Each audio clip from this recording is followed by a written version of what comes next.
I'm gon' ride, we gon' ride, who gon' slide, we gon' slide, they my guys, they my slimes. Clip up the rewind out. I'm gon' ride, we gon' ride, who gon' slide, we gon' slide, they my guys, they my slimes. All out when we ride out. The next topic we're going to discuss on Boxing Bros are comments made by Deontay Wilder's head trainer, Malik Scott. He said that Dillian Whyte is a tougher fight than Anthony Joshua. All right, let's take a look at the comments. Okay. Here we go. All right, and so this is from Talk Sport. And to just locate the comment. So here it is right here. All right. It says, when asked who is tougher stylistically out of Joshua or Whyte, Scott said, Whyte in my opinion, because he's more deceiving. His height appears shorter than his actual height really is, and his best and hardest punch really is his left jab / hook. His arms are longer than they appear, and they hang down almost to his knees. So when you think you're out of range of his height, that's right. So when you think you're out of the range of his height, it's tricky because you're still in arm's reach of him because his long arm length. And his power comes from his bull-like strength, not from the correction of his punches. Regardless, Scott is still confident that his man would ultimately come out on top. He added, Whyte is dangerous for anyone, but what makes him vulnerable for Wilder is he's very front foot heavy. And I think being under 6'3" going against him, any power puncher, especially against Deontay Wilder, is a recipe for disaster. With AJ, it's a little different because his loss to Ruiz, he's added more to his game with hand positioning, controlling his distance, etc. But he's a bigger target to hit, and by him being better fundamentally, that makes him more vulnerable stylistically to get clipped by Deontay Wilder. So that's what Malik had to say.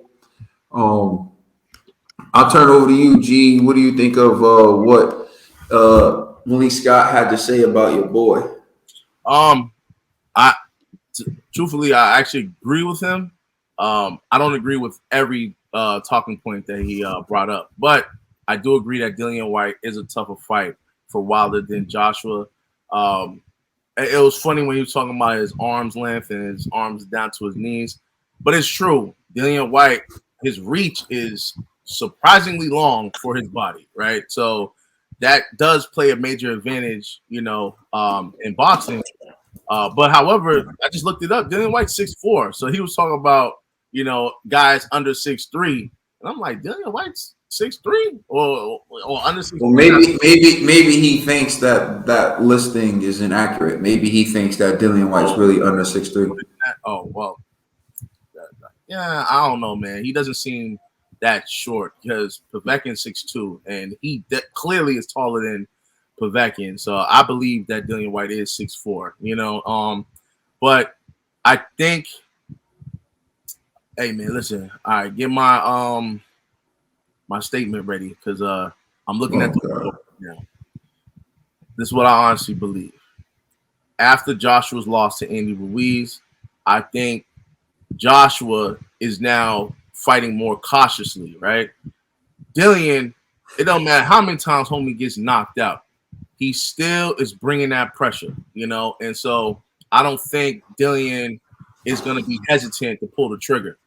I think Joshua will be hesitant to pull the trigger with Wilder, and so Joshua will be more like strategic in that fight, you know what I mean? While Dillian is going to go for the kill early, right? And so that's why I think it'll be a little dangerous for Wilder. However, Dillian doesn't have the movement that Joshua has, so there's like pluses and minuses. So I go into like the mindset. I think Dillian Whyte will go in there saying, I will destroy Deontay Wilder. And so because of that, I have to agree with Malik Scott that Whyte would be a tougher fight than Joshua for Deontay.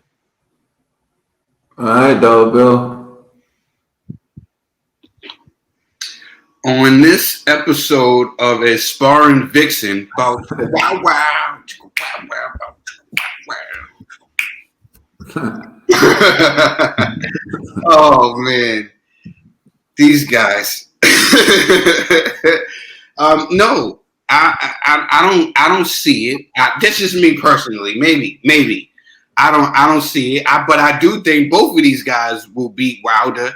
You know what I'm saying? But that's just how I feel. But I don't think one is going to be harder than the other, especially saying that Dillian Whyte is going to be tougher than Joshua. We're talking about the gold medalist Joshua. We're talking about the guy with the 3 belts, Joshua, the number 1 to me heavyweight in the division, Joshua, who already sparked out Whyte, Joshua. The one after he fought Andy Ruiz is that he doesn't need to go in there and be all brolic and act like this is a UFC fight. He can set things up and be a boxer. We're talking about that, AJ? You guys is out your mind. There's no... All right, whatever. But, yeah, that's...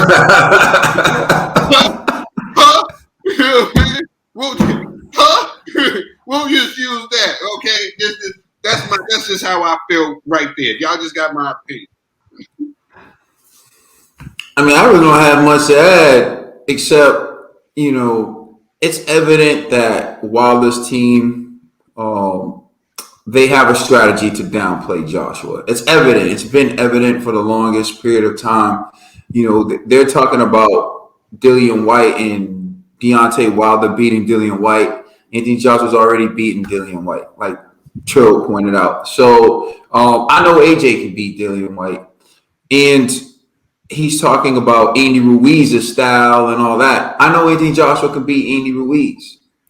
I don't know that Deontay Wilder can beat Dillian Whyte, and I don't know that he can beat Andy Ruiz. So I know that Anthony Joshua knocked out Dillian Whyte, and I know that he lost to Andy Ruiz. He adapted, came back, and avenged his loss. Something that Deontay Wilder and his team laughed at, and then ironically, they're trying to do the same thing right now. So at the end of the day, for me, it's all talk.